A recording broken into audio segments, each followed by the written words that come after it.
ਤੇ ਕੁਦਰਤੀ ਪ੍ਰੋਡਕਟ ਹੈ ਸਰੀਰ, ਇਹਨੂੰ ਕੁਦਰਤੀ ਨਿਯਮ 'ਚ ਰਹਿ ਕੇ ਹੀ ਆਪਾਂ ਤੰਦਰੁਸਤ ਰੱਖ ਸਕਦੇ ਆ। ਉਹਨਾਂ ਨੇ ਐਂ ਦੱਸਿਆ ਸੀਗਾ ਵੀ ਇੱਥੋਂ ਆਏ। ਅੱਛਾ, ਹਾਂ ਕੰਨਾਂ ਨੂੰ ਹੱਥ ਲਾ ਕੇ। ਹਾਂਜੀ, ਕੁਛ ਫਰਕ ਪਿਆ ਤਾੜੀਆਂ ਨਾਲ। ਬੈਠੇ ਬੈਠੀ ਫਰਕ ਪਿਆ। ਬੈਠੇ ਬੈਠੇ ਪੈ ਗਿਆ। ਹੁਣ ਮੈਂ ਰੋਜ਼ ਮਾਰਿਆ ਕਰੂੰਗੀ ਤਾਂ ਵੱਧ ਗੋਡੇ ਠੀਕ ਹੋ ਜਾਣਗੇ।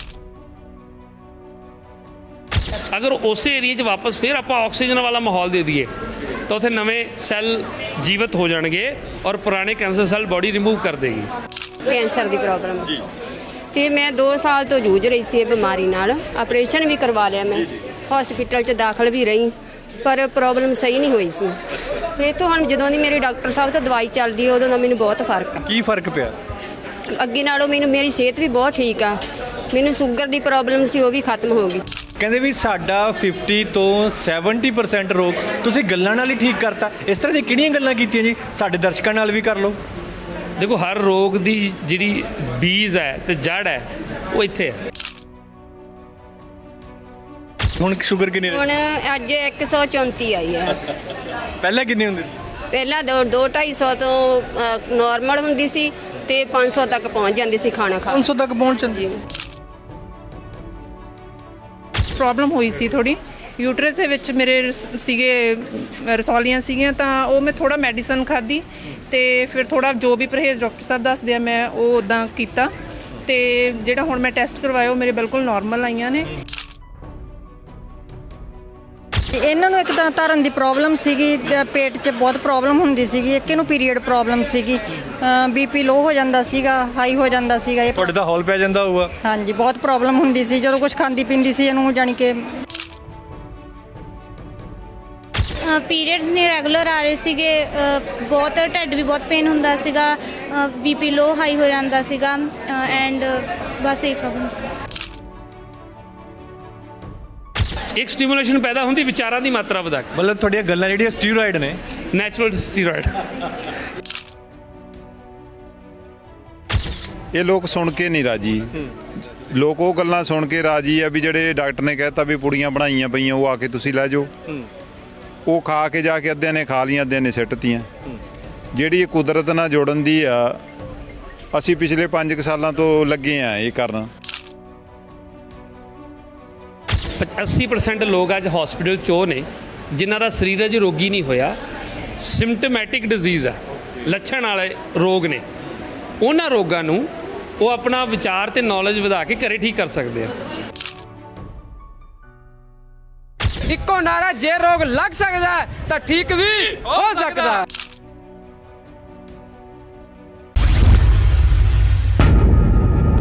ਸਲਾਮ, ਨਮਸਤੇ, ਸਤਿ ਸ਼੍ਰੀ ਅਕਾਲ। ਹਕੀਕਤ ਟੀਵੀ ਪੰਜਾਬੀ ਦੇਖ ਰਹੇ ਹੋ ਤੁਸੀਂ। ਤੁਹਾਡੇ ਨਾਲ ਮੈਂ ਹਾਂ ਕਾਸਿਫ ਫਾਰੂਕੀ। ਅੱਜ ਹਕੀਕਤ ਟੀਵੀ ਦਾ ਜਿਹੜਾ ਕਾਫਲਾ ਹੈ ਉਹ ਲੁਧਿਆਣਾ ਦੇ ਪਿੰਡ ਸਿੱਧਵਾਂ ਕਲਾ ਦੇ ਵਿੱਚ ਪਹੁੰਚਿਆ ਹੈ, ਜਿੱਥੇ ਵੱਡੀ ਗਿਣਤੀ ਦੇ ਵਿੱਚ ਲੋਕ ਨੇ ਜਿਹੜੇ ਉਹ ਪਹੁੰਚੇ ਹੋਏ ਨੇ। ਕੈਂਪ ਹੈਗਾ ਡਾਕਟਰ ਵਰਿੰਦਰ ਸਿੰਘ ਭੁੱਲਰ ਹੋਰਾਂ ਦਾ ਇਸ ਪਿੰਡ ਦੇ ਵਿੱਚ ਲੱਗਿਆ ਹੋਇਆ ਹੈ। ਇਸ ਪਿੰਡ ਦੇ ਵਿੱਚ ਕੈਂਪ ਤੋਂ ਬਾਅਦ ਬਹੁਤ ਜਿਹੜਾ ਲੋਕ ਨੇ ਇੱਥੇ ਤਸਵੀਰਾਂ ਤੁਸੀਂ ਦੇਖੋ, ਵੱਡੀ ਗਿਣਤੀ ਦੇ ਵਿੱਚ ਜਿਸ ਖਾਣੇ ਦੀ ਅਹਿਮੀਅਤ ਡਾਕਟਰ ਭੁੱਲਰ ਹੋਰਾਂ ਨੇ ਦੱਸੀ ਸੀ, ਕੋਧਰੇ ਦੀ, ਜਿਸ ਨੂੰ ਬਾਬੇ ਨਾਨਕ ਨੇ ਵੀ ਛਕਾਇਆ ਸੀ ਆਮ ਸੰਗਤ ਨੂੰ, ਤੋਂ ਇੱਥੇ ਵੀ ਜਿਹੜਾ ਕੋਧਰੇ ਦਾ ਲੰਗਰ ਹੈ ਉਸ ਦਾ ਸਵਾਦ ਹੈਗਾ, ਲੁਤਫ ਹੈਗਾ ਜਿਹੜਾ ਉਹ ਲੈ ਰਹੇ ਨੇ। ਸਾਡੇ ਨਾਲ ਇੱਕ ਭਾਈ ਸਾਹਿਬ ਨੇ, ਉਹਨਾਂ ਨਾਲ ਅਸੀਂ ਗੱਲਬਾਤ ਕਰਦੇ ਹਾਂ। ਜੋ ਡਾਕਟਰ ਸਾਹਿਬ ਨੇ ਦੱਸਿਆ, ਅੱਜ ਕੀ ਸਮਝ ਆਇਆ ਸਰ ਤੁਹਾਨੂੰ?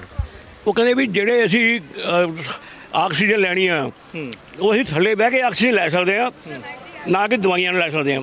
ਜੇ ਅਸੀਂ ਘਰੇ ਬਹਿ ਕੇ ਜਿਵੇਂ ਇਹਨਾਂ ਨੂੰ ਦੱਸਿਆ ਅਸੀਂ ਉਹ ਨਾਲ ਟ੍ਰੀਟਮੈਂਟ ਕਰੀਏ, ਸਾਨੂੰ ਦਵਾਈ ਲੈਣ ਦੀ ਲੋੜ ਨਾ ਪਵੇ। ਅੱਛਾ, ਇਹਨਾਂ ਦਾ ਮਤਲਬ ਇਹ ਆ ਵੀ ਤੁਸੀਂ ਜਿਹੜੇ ਐਕਸਰਸਾਈਜ਼ ਕਰਨੀ ਆ ਥੱਲੇ ਬਹਿ ਕੇ, ਜਿਹੜੀ ਤੁਹਾਨੂੰ ਦੱਸਿਆ ਆਕਸੀਜਨ ਹਵਾ ਖਿੱਚ ਕੇ ਛੱਡਣੀ ਆ, ਵੀ ਉਹ ਤੁਹਾਨੂੰ 4 ਦਿਹਾੜੀ ਕਰਨੀ ਚਾਹੀਦੀ ਆ। ਉਹ ਤੁਹਾਨੂੰ ਸਾਡੇ ਵਾਸਤੇ ਬਹੁਤ ਫਾਇਦੇ 'ਚ ਆ। ਤਾੜੀਆਂ ਬਾਬਤ ਵੀ ਦੱਸਿਆ ਸੀ ਉਹਨਾਂ ਨੇ ਕੁਝ? ਹਾਂ, ਤਾੜੀਆਂ ਬਾਬਤ ਦੱਸਿਆ ਵੀ ਜਿਹੜੀ ਤਾੜੀਆਂ ਨੇ ਉਹਦਾ ਬਿਮਾਰੀ ਦਾ ਬਹੁਤ ਫਾਇਦਾ ਗਾ। ਅਸੀਂ ਹੁਣ ਤਾੜੀਆਂ ਮਾਰਨੀਆਂ ਭੁੱਲ ਗਏ ਵੀ ਉਹਦੇ ਨਾਲ ਆਪਣਾ ਖੂਨ ਪਤਲਾ ਹੁੰਦਾ, ਬਲੱਡ ਪ੍ਰੈਸ਼ਰ ਘਟਦਾ, ਕਈ ਦੱਸਿਆ ਉਹਨਾਂ ਨੇ ਇਸ ਗੱਲਾਂ ਨੂੰ। ਤੇ ਇਹ ਕੀ ਖਾ ਰਹੇ, ਕੀ ਚੀਜ਼? ਇਹ ਦਿੱਤਾ ਜੀ ਉਹਨਾਂ ਨੇ ਦਲੀਆ ਖਾਣ ਨੂੰ, ਮਿੱਠਾ, ਕਹਿੰਦੇ ਵੀ ਇਹ ਖਾਓਗੇ ਇਹ ਆਪਣੇ ਸਰੀਰ ਨੂੰ ਤੰਦਰੁਸਤ ਰੱਖੂਗਾ, ਲੀਵਰ ਨਹੀਂ ਖਰਾਬ ਹੋਊਗਾ, ਵੀ ਇਹੋ ਜਿਹੀ ਹਲਕੀ ਚੀਜ਼ ਖਾਓ। ਅੱਛਾ, ਤੇ ਪਹਿਲੀ ਵਾਰ ਖਾਧਾ? ਇਸ ਤੋਂ ਪਹਿਲਾਂ ਵੀ ਤੁਸੀਂ ਖਾਧਾ? ਮੈਂ ਤਾਂ ਪਹਿਲੀ ਵਾਰੀ ਖਾਧਾ, ਮੈਂ ਨਹੀਂ ਕਦੇ ਖਾਧਾ। ਕਿਹੋ ਜਿਹਾ ਲੱਗਿਆ? ਬਹੁਤ ਟੇਸਟੀ ਲੱਗਾ ਜੀ। ਮੈਂ ਕਿਹਾ ਜੇ ਸਾਨੂੰ ਦੱਸਣਗੇ ਬਣਦਾ ਕਿਵੇਂ, ਮੈਂ ਦਿਹਾੜੀ 2 ਵਾਰੀ ਬਣਾਇਆ ਕਰਾਂਗੇ, ਸਵੇਰ ਦੁਪਹਿਰੇ ਵੀ ਖਾਓ ਤੇ ਰਾਤ ਨੂੰ ਵੀ ਖਾਓ। ਜੀ ਜੀ ਜੀ ਜੀ ਬਹੁਤ ਬਹੁਤ ਸ਼ੁਕਰੀਆ। ਸੋ ਇਹ ਤਸਵੀਰਾਂ ਨੇ, ਦੇਖੋ ਤੁਹਾਨੂੰ ਅਸੀਂ ਦਿਖਾ ਰਹੇ ਹਾਂ ਇਸ ਵੇਲੇ ਹਕੀਕਤ ਟੀਵੀ ਪੰਜਾਬੀ ਦੇ ਉੱਤੇ ਖਾਣੇ ਦੀ ਅਹਿਮੀਅਤ, ਕਿਉਂਕਿ ਜਿਹੜੀ ਬਿਮਾਰੀ ਹੈ, ਡਾਕਟਰ ਵਰਿੰਦਰ ਸਿੰਘ ਭੁੱਲਰ ਹੋਰਾਂ ਦਾ ਕਹਿਣਾ ਹੈ ਕਿ ਜਿਹੜੀ ਬਿਮਾਰੀ ਹੈ ਉਹ ਸਾਡੇ ਖਾਣ ਪਾਣ ਤੋਂ ਹੀ ਸ਼ੁਰੂ ਹੁੰਦੀ ਹੈ। ਤਸਵੀਰਾਂ ਤੁਸੀਂ ਦੇਖੋ, ਕੋਦਰੇ ਦਾ ਲੰਗਰ ਹੈ ਜਿਹੜਾ ਉਹ ਵਰਤਾਇਆ ਇੱਥੇ ਜਾ ਰਿਹਾ ਹੈ। ਵੱਡੀ ਗਿਣਤੀ ਦੇ ਜਿਹੜੇ ਸੰਗਤ ਹੈਗੀ ਹੈ ਇਸ ਕੋਦਰੇ ਦੇ ਲੰਗਰ ਨੂੰ ਛਕ ਕੇ ਲੁਤਫ ਲੈ ਰਹੀ ਹੈ। ਸਾਡੇ ਨਾਲ ਇੱਥੇ ਜਿਹੜੇ ਮੌਤਬਰ ਹੈਗੇ ਨੇ ਪਿੰਡ ਦੇ, ਔਰ ਖਾਸ ਕਰਕੇ ਇਸ ਸਕੂਲ ਦੇ ਜਿਹੜੇ ਸਾਇੰਸ ਮਾਸਟਰ ਨੇ ਉਹ ਸਾਡੇ ਨਾਲ, ਉਹਨਾਂ ਨਾਲ ਗੱਲਬਾਤ ਕਰਦੇ ਆ। ਸਤਿ ਸ਼੍ਰੀ ਅਕਾਲ ਸਰ। ਸਤਿ ਸ਼੍ਰੀ ਅਕਾਲ ਜੀ। ਬਹੁਤ ਕੌੜੀਆਂ ਗੱਲਾਂ ਨੇ ਪਰ ਤਲਖ ਹਕੀਕਤ ਹੈ। ਮੈਂ ਤੁਹਾਡੀ ਸਾਰੀ ਗੱਲਬਾਤ ਸੁਣੀ ਅੱਜ। ਇਹ ਲੋਕ ਸੁਣ ਕੇ ਨਹੀਂ ਰਾਜੀ, ਲੋਕ ਉਹ ਗੱਲਾਂ ਸੁਣ ਕੇ ਰਾਜੀ ਆ ਵੀ ਜਿਹੜੇ ਡਾਕਟਰ ਨੇ ਕਹਿਤਾ ਵੀ ਪੁੜੀਆਂ ਬਣਾਈਆਂ ਪਈਆਂ ਉਹ ਆ ਕੇ ਤੁਸੀਂ ਲੈ ਜਾਓ। ਉਹ ਖਾ ਕੇ ਜਾ ਕੇ ਅੱਧਿਆਂ ਨੇ ਖਾ ਲੀਆਂ, ਅੱਧਿਆਂ ਨੇ ਸਿੱਟਤੀਆਂ। ਜਿਹੜੀ ਇਹ ਕੁਦਰਤ ਨਾਲ ਜੁੜਨ ਦੀ ਆ, ਅਸੀਂ ਪਿਛਲੇ 5 ਸਾਲਾਂ ਤੋਂ ਲੱਗੇ ਆ ਇਹ ਕਰਨ। ਤੌਰ ਸਾਇੰਸ ਮਾਸਟਰ, ਅੱਜ ਤੁਸੀਂ ਜਿਹੜੇ ਡਾਕਟਰ ਸਾਹਿਬ ਦੀ ਸਪੀਚ ਹੈਗੀ ਹੈ ਕਿਵੇਂ ਲੈਂਦੇ ਹੋ? ਇਹ ਤਾਂ ਕੁਦਰਤੀ ਤੌਰ ਤੇ ਲੋੜ ਆ ਸਾਨੂੰ ਸਾਰਿਆਂ ਨੂੰ, ਅੱਜ ਦੇ ਸਮੇਂ 'ਚ ਲੋੜ ਆ। ਤਕਰੀਬਨ ਲਗਭਗ ਅਸੀਂ ਐਂਟੀਬਾਇਓਟਿਕ ਜਾਂ ਹੋਰ ਦਵਾਈਆਂ ਖਾ ਖਾ ਕੇ ਅੱਕ ਚੁੱਕੇ ਆ, ਪਰ ਉਹ ਟੈਂਪਰੇਰੀ ਰਿਲੀਫ ਹੁੰਦੀ ਆ। ਪਰ ਜਿਹੜੀ ਇਹ ਕੁਦਰਤੀ ਵਿਧੀ ਇਹਨਾਂ ਨੇ ਅੱਜ ਦੱਸ ਰਹੇ ਆ, ਉਹਦਾ ਲੋਕਾਂ ਨੂੰ ਬੈਨੀਫਿਟ ਤਦ ਹੋਊਗਾ ਜੇ ਲੋਕ ਫੋਲੋ ਕਰਨਗੇ। ਅਦਰਵਾਈਜ਼ ਸਾਇੰਸ ਦੇ ਤਾਂ ਕੈਮੀਕਲ ਤਾਂ ਖਾਣੇ ਹੀ ਸਾਡੇ ਵਾਲੇ ਤਾਂ। ਬਹੁਤ ਬਹੁਤ ਸ਼ੁਕਰੀਆ ਜੀ ਸਾਰੀ ਗੱਲਬਾਤ ਦੇ ਲਈ। ਸੋ ਇਹ ਤਸਵੀਰਾਂ ਨੇ ਜਿਹੜੀਆਂ ਅਸੀਂ ਤੁਹਾਨੂੰ ਦਿਖਾ ਰਹੇ ਹਾਂ ਇਸ ਵੇਲੇ ਹਕੀਕਤ ਟੀਵੀ ਪੰਜਾਬੀ ਦੇ ਉੱਤੇ। ਕੈਂਪ ਹੈਗਾ ਅੱਜ ਡਾਕਟਰ ਵਰਿੰਦਰ ਸਿੰਘ ਭੁੱਲਰ ਹੋਰਾਂ ਦਾ ਸਰਕਾਰੀ senior secondary school Sidhwan Kalan ਦੇ ਵਿੱਚ ਜਿਹੜਾ ਲੱਗਿਆ ਹੋਇਆ ਜ਼ਿਲ੍ਹਾ ਲੁਧਿਆਣਾ ਦੇ ਵਿੱਚ। ਵੱਡੀ ਗਿਣਤੀ ਦੇ ਵਿੱਚ ਜਿਹੜੇ ਲੋਕ ਹੈਗੇ ਨੇ ਉਹ ਇਸ ਕੈਂਪ ਦਾ ਹਿੱਸਾ ਬਣੇ ਨੇ। ਕੁਝ ਕੁ ਜਿਹੜੇ ਡਾਕਟਰ ਵਰਿੰਦਰ ਸਿੰਘ ਭੁੱਲਰ ਹੋਰਾਂ ਨਾਲ ਜੁੜੇ ਸੀ ਉਹ ਲੋਕ ਇੱਥੇ ਖਾਸ ਕਰਕੇ ਡਾਕਟਰ ਵਰਿੰਦਰ ਸਿੰਘ ਭੁੱਲਰ ਹੋਰਾਂ ਦਾ ਧੰਨਵਾਦ ਕਰਨ ਲਈ ਵੀ ਪਹੁੰਚੇ ਨੇ।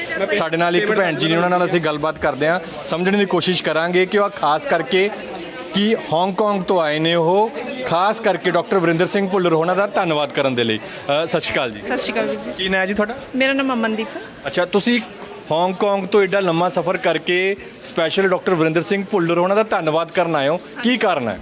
ਕਿਉਂਕਿ ਮੈਨੂੰ 2022 ਦੇ ਵਿੱਚ ਪ੍ਰੋਬਲਮ ਹੋਈ ਸੀ ਥੋੜੀ, ਯੂਟਰਸ ਦੇ ਵਿੱਚ ਮੇਰੇ ਸੀਗੇ ਰਸੌਲੀਆਂ ਸੀਗੀਆਂ, ਤਾਂ ਉਹ ਮੈਂ ਥੋੜਾ ਮੈਡੀਸਨ ਖਾਧੀ ਤੇ ਫਿਰ ਥੋੜਾ ਜੋ ਵੀ ਪਰਹੇਜ਼ ਡਾਕਟਰ ਸਾਹਿਬ ਦੱਸਦੇ ਆ ਮੈਂ ਉਹ ਉਦਾਂ ਕੀਤਾ।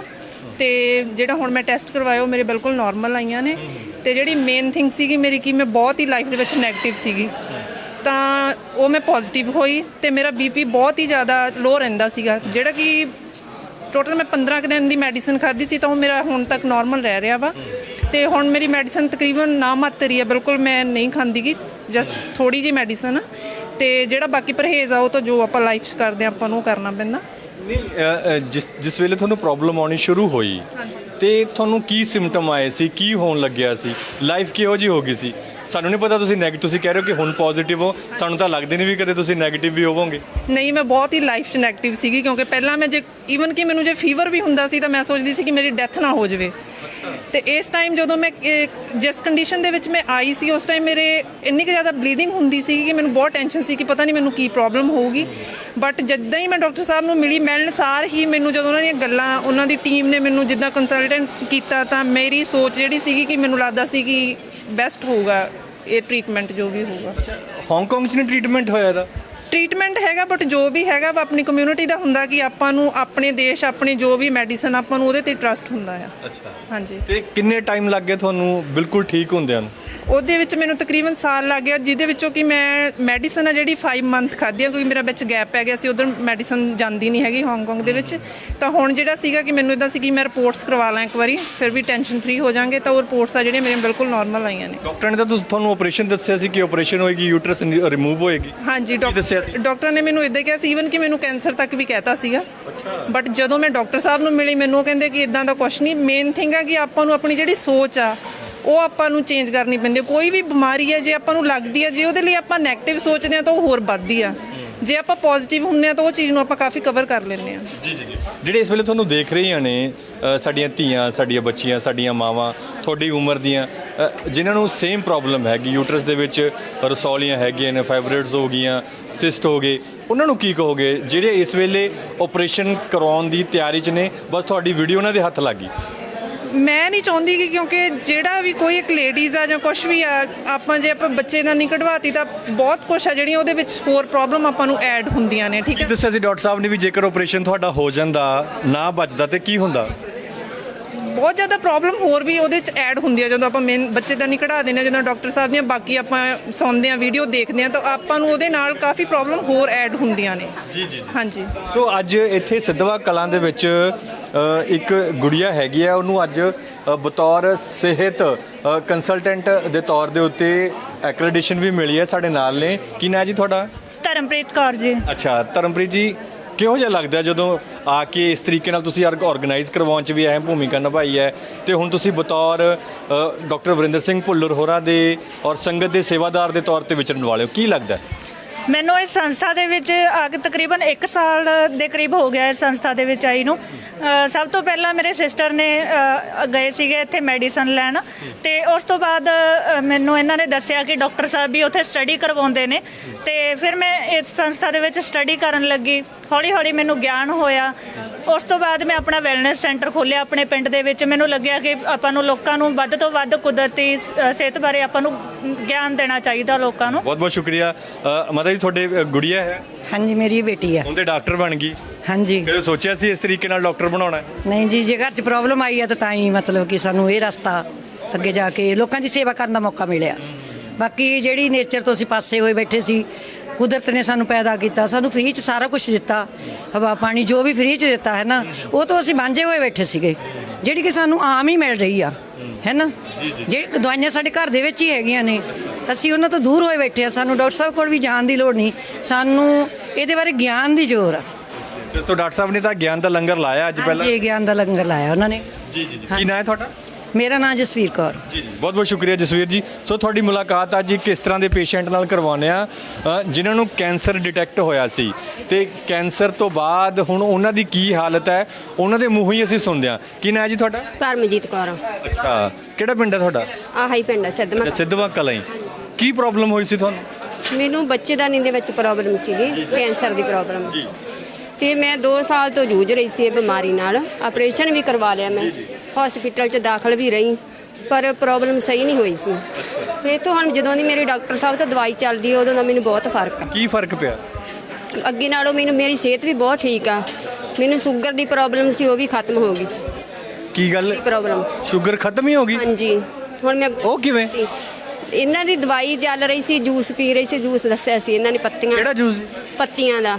ਅੱਛਾ, ਪੱਤੇ ਦਾ ਜੂਸ ਦੱਸਿਆ। ਹਾਂਜੀ। ਤੇ ਉਹਦੇ ਨਾਲ ਡਾਕਟਰ ਤਾਂ ਜਿਹੜੇ ਦੂਸਰੇ ਡਾਕਟਰ ਨੇ ਉਹ ਤਾਂ ਕਹਿੰਦੇ ਨੇ ਵੀ ਸ਼ੂਗਰ ਤਾਂ ਖਤਮ ਹੀ ਨਹੀਂ ਹੋ ਸਕਦੀ। ਨਹੀਂ, ਮੈਨੂੰ ਹੁਣ ਹੈ ਨਹੀਂ ਸ਼ੂਗਰ। ਅੱਜ ਮੈਂ ਖੁਦ ਚੈੱਕ ਕਰਾਈ, ਬਸ ਨਾਰਮਲ ਹੀ ਆ। ਅੱਛਾ, ਹਾਂਜੀ। ਕਮਾਲ ਦੀ ਗੱਲ ਹੈ। ਤੇ ਫਿਰ ਜਿਹੜੀ ਤੁਹਾਡੀ ਦੂਸਰੀ ਪ੍ਰੋਬਲਮ ਹੈ ਉਹ ਕਿਵੇਂ? ਆਹ 'ਚ ਦਰਦ ਹੋ ਰਿਹਾ ਸੀ ਮੇਰੇ, ਇਹ ਵੀ ਨਹੀਂ ਹੋ ਰਿਹਾ। ਸੋ ਤੁਹਾਡਾ ਰਾਬਤਾ ਫਿਰ ਧਰਮਪ੍ਰੀਤ ਨਾਲ ਹੀ ਰਹਿੰਦਾ, ਗੁੜੀਆ ਨਾਲ? ਹਾਂਜੀ। ਅੱਛਾ, ਧਰਮ ਕਿਹੋ ਜੀ ਹਾਲਤ 'ਚ ਆਏ ਸੀ ਜਦੋਂ ਤੁਹਾਡੇ ਕੋਲ ਆਏ ਸੀ? ਇਹ ਕੀ ਹਾਲਾਤ ਸੀ ਇਹਨਾਂ ਦੀ ਜਿਹੜੀ ਕੰਡੀਸ਼ਨ ਸੀਗੀ ਮਤਲਬ ਕਾਫੀ ਨਾਜ਼ੁਕ ਰਹੀ ਆ। ਇਹਨਾਂ ਦੇ ਦਰਦ ਵਗੈਰਾ ਕਾਫੀ ਆ ਸ਼ੋਲਡਰ ਦੇ ਵਿੱਚ ਹੋ ਰਿਹਾ ਸੀਗਾ। ਉਸ ਤੋਂ ਬਾਅਦ ਅਸੀਂ ਇਹਨਾਂ ਨੂੰ ਡਾਕਟਰ ਸਾਹਿਬ ਕੋਲ ਜਾਣ ਦੀ ਸਲਾਹ ਦਿੱਤੀ, ਕਿਉਂਕਿ ਇਹਨਾਂ ਦੀ ਕੰਡੀਸ਼ਨ ਹੀ ਉਸ ਤਰ੍ਹਾਂ ਦੀ ਸੀਗੀ। ਸੋ ਮੈਂ ਇਹਨਾਂ ਨੂੰ ਪਹਿਲਾਂ ਡਾਕਟਰ ਸਾਹਿਬ ਨਾਲ ਮਿਲਣ ਦੀ ਸਲਾਹ ਦਿੱਤੀ ਸੀ ਜੀ। ਕੀ ਪ੍ਰੋਬਲਮ ਕੀ ਸੀ ਇਹਨਾਂ ਨੂੰ ਕੈਂਸਰ ਦੀ ਪ੍ਰੋਬਲਮ ਸੀਗੀ, ਇੱਕ ਇਹਨਾਂ ਨੂੰ ਸ਼ੂਗਰ ਦੀ ਮੇਨ ਜਿਹੜੀ ਪ੍ਰੋਬਲਮ ਸੀਗੀ, ਸ਼ੂਗਰ ਕਾਫੀ ਲੈਵਲ ਤੱਕ ਜਾ ਰਿਹਾ ਸੀ ਇਹਨਾਂ ਦਾ ਰੋਟੀ ਖਾਣ ਤੋਂ ਬਾਅਦ ਵੀ। ਤੇ ਹੁਣ ਜਦੋਂ ਮੈਡੀਸਨ ਇਹਨਾਂ ਨੇ ਲਈ ਆ, ਹੁਣ ਵੀ ਇਹਨਾਂ ਦੀ ਮੈਡੀਸਨ ਚੱਲ ਰਹੀ ਆ ਡਾਕਟਰ ਸਾਹਿਬ ਤੋਂ, ਹੁਣ ਇਹਨਾਂ ਦਾ ਸ਼ੂਗਰ ਲੈਵਲ ਆ ਬਿਲਕੁਲ ਜਿਹੜਾ ਹੈਗਾ ਉਹ ਕੰਟਰੋਲ ਦੇ ਵਿੱਚ ਆ, ਬਿਲਕੁਲ ਠੀਕ ਹੋ ਚੁੱਕਿਆ। ਕਿੰਨੀ ਸ਼ੂਗਰ ਹੈ ਹੁਣ ਤੁਹਾਡੀ? ਹੁਣ ਸ਼ੂਗਰ ਕਿੰਨੀ ਹੁਣ ਅੱਜ 134 ਆਈ ਹੈ। ਪਹਿਲਾਂ ਕਿੰਨੀ ਹੁੰਦੀ ਸੀ? ਪਹਿਲਾਂ 2-250 ਤੋਂ ਨਾਰਮਲ ਹੁੰਦੀ ਸੀ, ਤੇ 500 ਤੱਕ ਪਹੁੰਚ ਜਾਂਦੀ ਸੀ ਖਾਣਾ ਖਾ 500 ਤੱਕ ਪਹੁੰਚ ਜਾਂਦੀ? ਖਾਣਾ ਖਾ ਕੇ। ਜੀ। ਜਿਹੜੇ ਲੋਕ ਇਸ ਵੇਲੇ ਭੈਣ ਜੀ ਤੁਹਾਨੂੰ ਦੇਖ ਰਹੇ ਨੇ, ਉਹਨਾਂ ਨੂੰ ਕੀ ਕਹੋਗੇ ਜਿਹੜੇ ਤੁਹਾਡੇ ਵਾਂਗੂ ਨਾਰਾਜ਼ ਹੋ ਕੇ ਘਰ ਬੈਠ ਗਏ ਨੇ? ਬਸ ਮੈਂ ਹੀ ਕਹੂੰਗੀ ਵੀ ਇਹ ਡਾਕਟਰ ਦੀ ਸਲਾਹ ਲਓ ਤੁਸੀਂ। ਬਹੁਤ ਵਧੀਆ ਡਾਕਟਰ ਆ, ਬਹੁਤ ਵਧੀਆ। ਇਸ ਦਵਾਈ ਨਾਲ ਠੀਕ ਹੋ ਜਾਈਦਾ। ਦਵਾਈ ਕਿਹੜੀ ਤੁਹਾਨੂੰ ਵੀ ਬੂੰਦਾਂ ਦਿੱਤੀਆਂ? ਹਾਂਜੀ, ਬੂੰਦਾਂ ਵਾਲੀ ਦਵਾਈ। ਪਹਿਲਾਂ ਲੱਗਦਾ ਸੀ ਕਿ ਬੂੰਦਾਂ ਕੀ ਕਰਨਗੀਆਂ, ਮੈਂ ਤੇ ਇੰਨੇ ਦਵਾਈਆਂ ਇੰਨੇ ਮਹਿੰਗੇ ਹਸਪਤਾਲਾਂ ਚੋਂ ਖਾ ਕੇ। ਲੱਗਦਾ ਸੀ, ਬਹੁਤ ਦਵਾਈਆਂ ਖਾਧੀਆਂ ਮੈਂ। ਅੱਛਾ, ਕਿੱਥੋਂ ਦਵਾਈਆਂ ਖਾਧੀਆਂ? ਮੈਂ ਤਾਂ ਸਾਹਨੇ ਵਾਲੇ ਤੋਂ ਵੀ ਕੈਂਸਰ ਦੀ ਦਵਾਈ ਖਾਧੀ, ਡੇਰੇ ਦੇ ਵਿੱਚੋਂ, ਤੇ ਹਸਪੀਟਲ ਫਰੀਦਕੋਟ ਵੀ ਦਵਾਈ ਖਾਧੀ। ਆਪਰੇਸ਼ਨ ਵੀ ਫਰੀਦਕੋਟੋਂ ਹੀ ਕਰਵਾਇਆ ਸੀਗਾ। ਕੋਈ ਫਰਕ ਨਹੀਂ ਆਇਆ? ਨਹੀਂ, ਕੋਈ ਫਰਕ ਨਹੀਂ ਪਿਆ। ਤੇ ਫਿਰ ਬੂੰਦਾਂ ਉਹ ਕਿਵੇਂ ਲੈਣੀਆਂ, ਕਿਵੇਂ ਹੁੰਦੀਆਂ ਨੇ? ਬੂੰਦਾਂ ਉਹ ਦਿੰਦੇ ਆ 10-10 ਮਿੰਟ ਬਾਅਦ, ਇੱਕ ਸੀਸੀ ਲੈਣੀ ਆ। 10-10 ਮਿੰਟ ਬਾਅਦ ਤੇ ਖਾਣਾ ਖਾਣ ਤੋਂ ਇੱਕ ਪਹਿਲਾਂ ਲੈਣੀਆਂ, ਬਾਕੀ ਬਾਅਦ ਵਿੱਚ ਲੈਣੀਆਂ। 6 ਸੀਸੀਆਂ ਹੁੰਦੀਆਂ ਬੂੰਦਾਂ ਵਾਲੀਆਂ। ਲੱਗਦਾ ਕਿ ਪੂਰਾ ਪਰਿਵਾਰ ਬਚ ਗਿਆ। ਹਾਂਜੀ ਕੀ ਕਹੋਗੇ ਇਸ ਵੇਲੇ? ਮੈਨੂੰ ਤਾਂ ਬੜੀ ਖੁਸ਼ੀ ਹੈ ਤੁਹਾਡੀ ਸਿਹਤ ਦੇਖ ਕੇ। ਹਾਂਜੀ, ਮੈਨੂੰ ਬਹੁਤ ਖੁਸ਼ੀ ਹੈ ਸਰ। ਸੋ ਤਸਵੀਰਾਂ ਤੁਹਾਨੂੰ ਅਸੀਂ ਦਿਖਾ ਰਹੇ ਹਾਂ। ਇੱਕ ਲੰਮੀ ਲਾਈਨ ਹੈਗੀ ਹੈ ਜਿਹੜੀ ਇਸ ਵੇਲੇ ਡਾਕਟਰ ਵਰਿੰਦਰ ਸਿੰਘ ਭੁੱਲਰ ਹੋਰਾਂ ਨੂੰ ਮਿਲਣ ਦੇ ਇੰਤਜ਼ਾਰ ਦੇ ਵਿੱਚ ਲੱਗੀ ਹੋਈ ਆ। ਵੱਖ-ਵੱਖ ਪ੍ਰੋਬਲਮਾਂ, ਵੱਖ-ਵੱਖ ਦਿੱਕਤਾਂ ਲੈ ਕੇ ਲੋਕ ਇੱਥੇ ਆਏ ਨੇ। ਸਾਡੇ ਨਾਲ ਇੱਕ ਗੁੜੀਆ ਹੈ ਸਾਡੀ ਬੱਚੀ, ਉਹਦੇ ਨਾਲ ਅਸੀਂ ਗੱਲਬਾਤ ਕਰਦੇ ਹਾਂ ਕਿ ਧਰਮਪ੍ਰੀਤ ਹੋਰਾਂ ਨਾਲ ਮਿਲ ਕੇ ਉਹਨੂੰ ਕੀ ਰਿਲੀਫ ਹੋਇਆ ਔਰ ਉਸ ਤੋਂ ਪਹਿਲਾਂ ਇਹਨੂੰ ਕੀ ਪ੍ਰੋਬਲਮ ਸੀ। ਕੀ ਨਾਂ ਹੈ ਗੁੜੀਆ ਤੁਹਾਡਾ? ਕਿਰਨਜੋਤ ਕੌਰ। ਅੱਛਾ, ਜਦੋਂ ਧਰਮਪ੍ਰੀਤ ਨੂੰ ਤੁਸੀਂ ਨਹੀਂ ਸੀ ਮਿਲੇ, ਕੀ ਪ੍ਰੋਬਲਮਾਂ ਚੱਲ ਰਹੀਆਂ ਸੀ ਤੁਹਾਨੂੰ? ਕਿੰਨੀ ਉਮਰ ਹੈ? 17 ਸਾਲ। ਅੱਛਾ, ਮੈਂ 17 ਸਾਲ ਦੇ ਹੋ ਜੇ ਤੁਸੀਂ। ਕੀ ਪ੍ਰੋਬਲਮਾਂ ਸੀ ਤੁਹਾਨੂੰ? ਪੀਰੀਅਡਸ ਨਹੀਂ ਰੈਗੂਲਰ ਆ ਰਹੇ ਸੀਗੇ, ਬਹੁਤ ਢਿੱਡ ਵੀ ਬਹੁਤ ਪੇਨ ਹੁੰਦਾ ਸੀਗਾ, ਬੀਪੀ ਲੋ ਹਾਈ ਹੋ ਜਾਂਦਾ ਸੀਗਾ ਐਂਡ ਬਸ ਇਹ ਪ੍ਰੋਬਲਮ ਸੀ। ਅੱਛਾ, ਤੇ ਫਿਰ ਕਿਵੇਂ ਠੀਕ ਹੋਈਆਂ? ਮੈਡੀਸਨ ਲੈ ਕੇ। ਨਹੀਂ, ਬਹੁਤ ਜ਼ਿਆਦਾ ਪੇਨ ਹੋਣ ਲੱਗ ਜਾਂਦੀ ਸੀ। ਅੱਛਾ, ਪੇਨ ਰਹਿਣ ਲੱਗ ਗਿਆ। ਤੇ ਕਿਹੜੀ ਹਾਲਤ ਚ ਆਏ ਸੀ ਧਰਮ ਤੁਹਾਡੇ ਕੋਲੇ?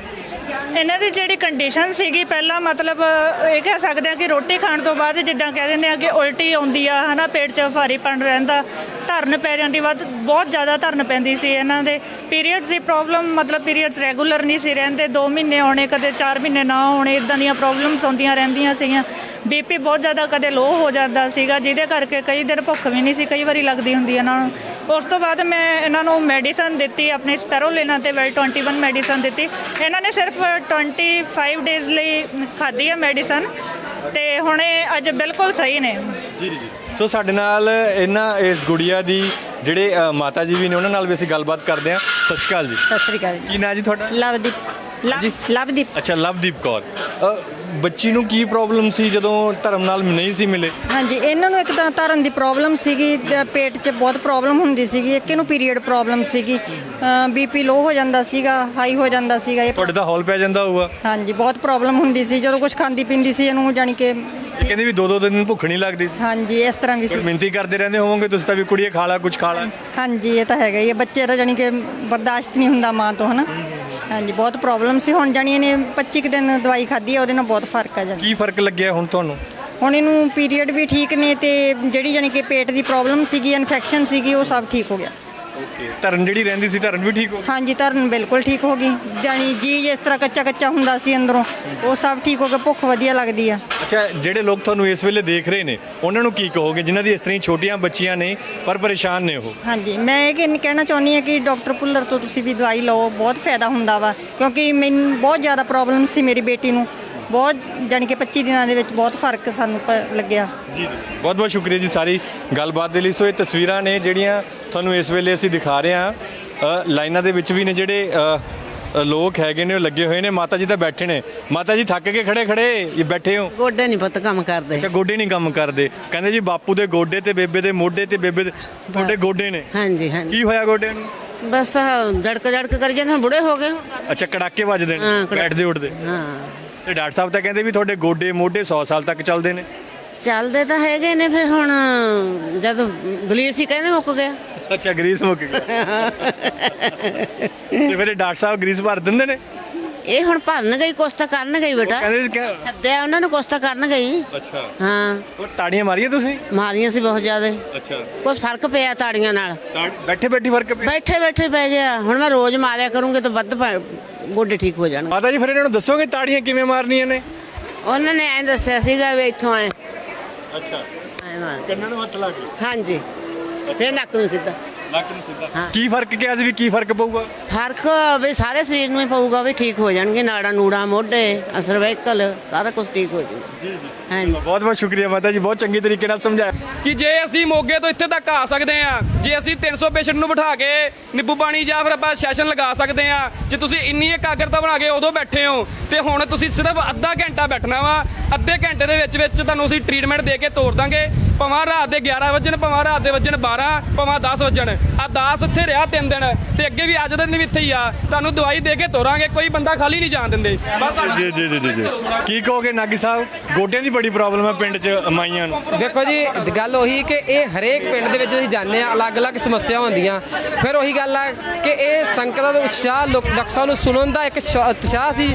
ਲੋਕ ਦੂਰੋਂ ਚੱਲ ਕੇ ਹਾਂਗਕਾਂਗ ਤੋਂ ਆ ਰਹੇ, ਇੱਥੇ ਚੱਲ ਕੇ ਸੁਣ ਕੇ ਜਾ ਰਹੇ ਆ। ਪਰ ਡਾਕਟਰ ਸਾਹਿਬ ਦਾ ਇੱਕੋ ਮਿਸ਼ਨ ਆ ਨਾ ਤਾਂ ਕਿਸੇ ਘਰ 'ਚ ਬੇਰੁਜ਼ਗਾਰੀ ਰਹਿਣ ਦੇਣੀ, ਨਾ ਕਿਸੇ ਘਰ ਬਿਮਾਰੀ ਰਹਿਣ ਦੇਣੀ। ਇੱਕੋ ਨਾਰਾ, ਜੇ ਰੋਗ ਲੱਗ ਸਕਦਾ ਹੈ ਤਾਂ ਠੀਕ ਵੀ ਹੋ ਸਕਦਾ। ਸੋ ਡਾਕਟਰ ਵਰਿੰਦਰ ਸਿੰਘ ਭੁੱਲਰ ਨੇ ਮਰੀਜ਼ਾਂ ਦਾ ਚੈੱਕਅਪ ਕਰ ਰਹੇ ਨੇ, ਉਹਨਾਂ ਨੂੰ ਨਾਲ-ਨਾਲ ਨੁਸਖੇ ਟੋਟਕੇ, ਤਾੜੀਆਂ ਵਾਲੇ, ਸਾਹ ਵਾਲੇ, ਹਵਾ ਖਾਣ ਵਾਲੇ ਔਰ ਹਵਾ ਜਿਹੜੀ ਸਾਹ ਰਾਹੀਂ ਕੱਢਣ ਦੇ ਤਰੀਕਿਆਂ ਨਾਲ ਹੀ ਠੀਕ ਕਰ ਰਹੇ ਨੇ।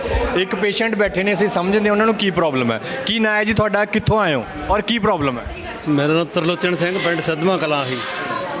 ਮੈਂ ਆਰਮੀ 'ਚੋਂ ਰਿਟਾਇਰਡ ਹਾਂ, ਆਰਡੀਨਰੀ ਕੈਪਟਨ। ਔਰ ਮੇਰੀ ਧੜਕਣ 2011 ਦੇ ਵਿੱਚ ਪਹਿਲੀ ਵਾਰੀ ਵਧੀ ਸੀ, 15-20 ਮਿੰਟ ਰਹੀ, ਠੀਕ ਹੋ ਗਈ। ਉਸ ਤੋਂ ਬਾਅਦ ਮੈਂ DMC 'ਚ GS ਬੰਡਰ ਸਾਹਿਬ ਡਾਕਟਰ, ਉਹਨਾਂ ਤੋਂ ਸਾਰੇ ਚੈੱਕਅਪ ਕਰਾਏ, TMT, ECG, ਇੱਕੋ ਸਭ ਕੁਝ ਕੀਤਾ ਉਹਨਾਂ ਨੇ ਚੈੱਕ। ਉਹ ਕਹਿੰਦੇ ਵੀ ਕੋਈ ਖਾਸ ਪ੍ਰੋਬਲਮ ਨਹੀਂ ਹੈ, ਵੀ ਇੱਕ ਗੋਲੀ ਲਿਖ ਕੇ ਦੇਤੀ ਵੀ ਜਦੋਂ ਇਹ ਵਧਿਆ ਕਰੂਗੀ ਜੀਭ ਤੇ ਰੱਖ ਲੈਣੀ ਹੈ। ਉਸ ਤੋਂ ਬਾਅਦ ਮੇਰੇ ਇਦਾਂ ਕਦੇ 2 ਸਾਲ ਨਹੀਂ ਸੀ ਵੱਧਦੀ, ਕਦੇ 3 ਸਾਲ। ਹੁਣ ਪਿਛਲੇ ਬੈਕ ਕੁਝ ਟਾਈਮ ਤੋਂ 6 ਮਹੀਨਿਆਂ ਬਾਅਦ ਵੀ ਵੱਧ ਜਾਂਦੀ ਹੈ, ਮਹੀਨੇ 'ਚ 2 ਵਾਰੀ ਵੀ ਵੱਧ ਜਾਂਦੀ ਹੈ, ਔਰ ਲੌਂਗ ਟਾਈਮ ਰਹਿਣ ਲੱਗ ਗਈ। ਡਾਕਟਰ ਸਾਹਿਬ, ਮੇਰਾ ਸਵਾਲ ਇਹ ਹੈ ਕਿ ਜਦੋਂ ਪਹਿਲਾਂ ਇਹਨਾਂ ਨੂੰ ਲਗਭਗ ਕਿੰਨੇ ਸਾਲ ਬਾਅਦ ਹੋਈ ਸੀ ਜੀ ਜਿਹੜੀ ਤੁਹਾਡੀ ਪਹਿਲੀ ਵਾਰ ਧੜਕਣ ਵਧੀ ਹੈ? ਪਹਿਲੀ ਵਾਰ 2011 'ਚ, ਉਸ ਤੋਂ ਬਾਅਦ 2-3 ਸਾਲ ਠੀਕ ਰਹੀ। ਕਿੰਨੀ ਉਮਰ ਸੀ? ਇਸ ਟਾਈਮ ਮੇਰੀ 69 ਹੋ ਗਈ ਆ, 69 ਆ ਇਸ ਟਾਈਮ। 2011 'ਚ ਉਦੋਂ ਪਹਿਲੀ ਵਾਰੀ ਸੀ। 59 ਦੇ ਕਰੀਬ ਸੀ ਤੁਹਾਡੀ ਉਮਰ ਜਿਹੜੀ ਸੀ ਉਸ ਵੇਲੇ। ਡਾਕਟਰ ਸਾਹਿਬ, 60 ਸਾਲ ਤੱਕ ਧੜਕਣ ਇਹਨਾਂ ਦੀ ਨਹੀਂ ਵਧੀ, 60ਵੇਂ ਸਾਲ 'ਚ ਆ ਕੇ ਧੜਕਣ ਵਧੀ ਤੇ ਫਿਰ ਗੋਲੀ ਤੇ ਲੱਗ ਗਏ ਤੇ ਫਿਰ ਹੁਣ ਲਗਾਤਾਰ ਵੱਧ ਰਹੀ ਹੈ। ਇਹ ਗੋਲੀ ਨੇ ਠੀਕ ਕੀਤਾ ਜਾਂ ਖਰਾਬ ਕੀਤਾ ਤੁਹਾਡੇ ਮੁਤਾਬਕ? ਦੇਖੋ, ਪਹਿਲੀ ਚੀਜ਼ ਹੈ ਕਿ ਇਸ ਉਮਰ ਦੇ ਵਿੱਚ ਮੋਸਟਲੀ ਨਰਵਸ ਸਿਸਟਮ ਹੈ ਨਾ ਜਿਹੜਾ, ਉਹ ਸਾਡਾ ਕਮਜ਼ੋਰ ਹੋ ਚੁੱਕਿਆ ਹੁੰਦਾ ਤੇ ਔਰ ਜਿਹੜਾ ਲਿੰਫੈਟਿਕ ਵਰਕ ਹੈ ਬਾਡੀ ਦੇ ਵਿੱਚ, ਭਾਵ ਜਿਹਨੇ ਸਾਡੇ ਟੈਂਪਰੇਚਰ ਨੂੰ ਰੈਗੂਲੇਟ ਕਰਨਾ ਹੈ, ਬਲੱਡ ਦੀ ਸਰਕੂਲੇਸ਼ਨ ਨੂੰ ਬੈਲੈਂਸ ਕਰਨਾ ਹੈ, ਉਹ ਜਦੋਂ ਨਰਵਸ ਸਿਸਟਮ ਆਪਣੇ ਬੈਲੈਂਸ ਤੋਂ ਅੱਗੇ ਪਿੱਛੇ ਹਟਦਾ ਹੈ, ਇੰਬੈਲੈਂਸ ਹੁੰਦਾ ਹੈ। ਕਿਉਂਕਿ ਧੜਕਣ ਦਾ ਵਧਣਾ ਅਸੀਂ ਰਿਲੇਟ ਕਰ ਜਾਂਦੇ ਹਾਰਟ ਨਾਲ। ਹਾਰਟ ਦਾ ਕੰਮ ਹੈ ਪੰਪਿੰਗ ਦਾ, ਉਹਦੀ ਪੰਪਿੰਗ ਡਿਸਟਰਬ ਕਿਉਂ ਹੋਈ, ਠੀਕ ਹੈ, ਉਹਦੇ ਰੀਜ਼ਨ ਮਲਟੀਪਲ ਨੇ। ਇਹ ਇਸ ਏਜ ਦੇ ਵਿੱਚ ਆ ਕੇ 60 ਸਾਲ ਦੀ ਉਮਰ 'ਚ ਜਾ ਕੇ ਹੀ ਧੜਕਣ ਵਧਣਾ, ਉਹ ਲੀਵਰ ਨਾਲ ਵੀ ਜੁੜੇ ਹੋ ਸਕਦੇ ਆ, ਉਹ ਤੁਹਾਡੇ ਹਾਈਪੋਥੈਲੈਮਸ ਗਲੈਂਡ ਨਾਲ ਵੀ ਜੁੜੇ, ਮੀਨਸ ਲਿੰਫੈਟਿਕ ਵਰਕ ਨਾਲ ਵੀ ਜੁੜੇ ਹੋ ਸਕਦੇ ਆ, ਉਹ ਪਿਟਿਊਟਰੀ ਗਲੈਂਡ ਨਾਲ ਵੀ ਜੁੜੇ ਹੋ ਸਕਦੇ ਨੇ, ਉਹ ਕਿਡਨੀ ਤੇ ਐਡਰੀਨਲ ਗਲੈਂਡ ਨਾਲ ਵੀ ਜੁੜੇ ਹੋ ਸਕਦੇ ਨੇ। ਸੋ ਇਹਦੇ ਰੀਜ਼ਨ ਅਲੱਗ-ਅਲੱਗ ਹੁੰਦੇ ਨੇ, ਉਹ ਡਾਇਗਨੋਸ ਕਰਨ ਦੀ ਜ਼ਰੂਰਤ ਹੁੰਦੀ ਹੈ। ਨਾਰਮਲੀ ਹੈ ਕਿ ਅੱਜ ਕੱਲ੍ਹ ਦੀ ਜਿਹੜੀ ਮਾਡਰਨ ਸਾਇੰਸ ਆ ਉਹਦੇ ਵਿੱਚ ਗੋਲੀ ਲਗਾ ਕੇ ਤੇ ਡਾਕਟਰ ਸਾਹਿਬ, ਹੁੰਦਾ ਤਾਂ ਮੈਂ ਜ਼ਿਆਦਾਤਰ ਇਹ ਦੇਖਿਆ ਹੈ ਕਿ ਬੰਦਾ ਹਾਰਟ ਦੀ ਗੋਲੀ ਖਾ ਰਿਹਾ ਹੈ, ਪ੍ਰੋਬਲਮ ਉਹਨੂੰ ਕਿਡਨੀਆਂ ਦੀ ਆ ਗਈ, ਪ੍ਰੋਬਲਮ ਉਹਨੂੰ ਲੀਵਰ ਦੀ ਆ ਗਈ, ਪ੍ਰੋਬਲਮ ਉਹਨੂੰ BP ਦੀ ਆ ਗਈ, ਪ੍ਰੋਬਲਮ ਉਹਨੂੰ ਜਿਹੜੀ ਸਰੀਰ ਦੇ ਵਿੱਚ ਦਰਦਾਂ ਦੀ ਆ ਗਈ। ਫਿਰ ਇਹ ਕੀ ਰਹਿੰਦੇ ਜੀ? ਦੇਖੋ, ਗੱਲ ਉਹੀ ਆ ਜਾਂਦੀ ਹੈ, ਜੋ ਸਿੰਪਟਮ ਆ ਰਹੇ ਨੇ ਉਹਨੂੰ ਜਦੋਂ ਆਪਾਂ ਸਹੀ ਡਾਇਗਨੋਸ ਨਹੀਂ ਨਾ ਕਰਦੇ, ਮੀਨਸ ਜੇ ਆਪਾਂ BP ਨਾਲ ਲੈ ਲਈਏ ਜਾਂ ਜਿਵੇਂ ਪੈਲਪੀਟੇਸ਼ਨ ਦੀ ਪ੍ਰੋਬਲਮ ਸੀ, ਹਾਰਟ ਬੀਟ ਤੇਜ਼ ਹੁੰਦੀ ਸੀ, ਉਹਦੀ ਸਮੱਸਿਆ ਸੀ, ਉਹਦੇ ਨਾਲ ਰਿਲੇਟ ਕਰ ਲਈਏ ਤਾਂ ਉਹ ਕਿਡਨੀ ਦੇ ਐਡਰੀਨਲ ਗਲੈਂਡ ਦੀ ਵਜ੍ਹਾ ਨਾਲ ਆਈ ਹੋਈ ਹੈ, ਹਾਈਪੋਥੈਲੈਮਸ ਗਲੈਂਡ ਦੀ ਵਜ੍ਹਾ ਨਾਲ ਆਈ ਹੋਈ ਹੈ, ਪਿਟਿਊਟਰੀ ਗਲੈਂਡ ਨਾਲ ਆਈ ਹੋਈ ਹੈ। ਮੀਨਸ ਲਿੰਫੈਟਿਕ ਡਿਸਆਰਡਰ ਹੈ ਜਾਂ ਬਲੱਡ ਡਿਸਆਰਡਰ ਹੈ, ਉਹਨੂੰ ਬਿਨਾਂ ਡਾਇਗਨੋਸ ਕੀਤੇ ਸਿਰਫ ਤੇ ਸਿਰਫ ਖੂਨ ਨੂੰ ਪਤਲੇ ਕਰਨ ਦੀ ਦਵਾਈ ਦੇ ਦੇਣਾ, ਤਾਂ ਉਹ ਜਿਹੜਾ ਅੰਦਰ ਜਿਹੜਾ ਸਿੰਪਟਮ ਸੀ, ਬਾਡੀ ਨੇ BP ਇਸ ਕਰਕੇ ਵਧਾਇਆ, ਧੜਕਣ ਇਸ ਕਰਕੇ ਵਧਾਇਆ, ਇਹਨੂੰ ਸਿੰਪਟਮ ਦਿੱਤਾ ਕਿ ਤੁਸੀਂ ਡਾਇਗਨੋਸ ਕਰੋ ਪ੍ਰੋਬਲਮ ਕਿੱਥੇ ਆ।